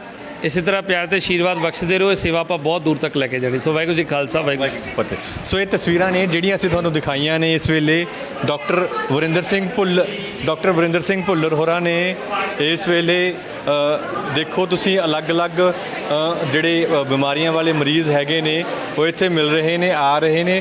ਭੀੜ ਘਟਣ ਦਾ ਨਾਮ ਨਹੀਂ ਹੈ, ਜਿਹੜੀ ਉਹ ਲੈ ਰਹੀ ਭੀੜ ਲਗਾਤਾਰ ਘਟਣ ਦੀ ਬਜਾਏ ਵੱਧ ਰਹੀ ਹੈ। ਸੋ ਇਸੇ ਉਮੀਦ ਨਾਲ, ਇਸੇ ਆਸ ਨਾਲ ਕਿ ਆਉਣ ਵਾਲੇ ਸਮੇਂ ਦੇ ਵਿੱਚ ਇਸੇ ਤਰੀਕੇ ਨਾਲ ਡਾਕਟਰ ਵਰਿੰਦਰ ਸਿੰਘ ਭੁੱਲਰ ਹੋਰਾਂ ਦੇ ਜਿਹੜੇ ਕੈਂਪਾਂ ਦਾ ਅਸੀਂ ਕਹਿ ਲਈਏ ਕਿ ਫਾਇਦਾ ਹੈ ਆਮ ਲੋਕਾਂ ਤੱਕ ਪਹੁੰਚਾਉਣ ਵਾਸਤੇ ਲਗਾਤਾਰ ਅਸੀਂ ਇਹਨਾਂ ਦੀ ਨਾਲ ਕਵਰੇਜ ਹੈ ਜਿਹੜੀ ਉਹ ਕਰਦੇ ਰਹਾਂਗੇ। ਉਮੀਦ ਕਰਦੇ ਹਾਂ ਕਿ ਇਹਨਾਂ ਟੋਟਕਿਆਂ ਦੇ ਨਾਲ, ਇਹਨਾਂ ਗੱਲਾਂ ਦੇ ਨਾਲ ਔਰ ਕੁਦਰਤ ਦੀ ਗੋਦ ਦੇ ਵਿੱਚ ਬੈਠ ਕੇ ਅਸੀਂ ਜਿਹੜਾ ਆਪਣੇ ਘਰ ਦੇ ਵਿੱਚੋਂ ਜਿਹੜੇ ਰੋਗ ਨੇ ਉਹ ਦੂਰ ਭਜਾਈਏ ਔਰ ਆਪਣੇ ਪਰਿਵਾਰ ਨੂੰ ਤੰਦਰੁਸਤ ਤੇ ਨਿਰੋਗ ਬਣਾਈਏ। ਕਾਸਿਫ ਫਾਰੂਕੀ, ਹਕੀਕਤ TV ਪੰਜਾਬੀ, ਪਿੰਡ ਸਿੱਧਵਾਂ ਕਲਾਂ, ਜ਼ਿਲ੍ਹਾ ਲੁਧਿਆਣਾ।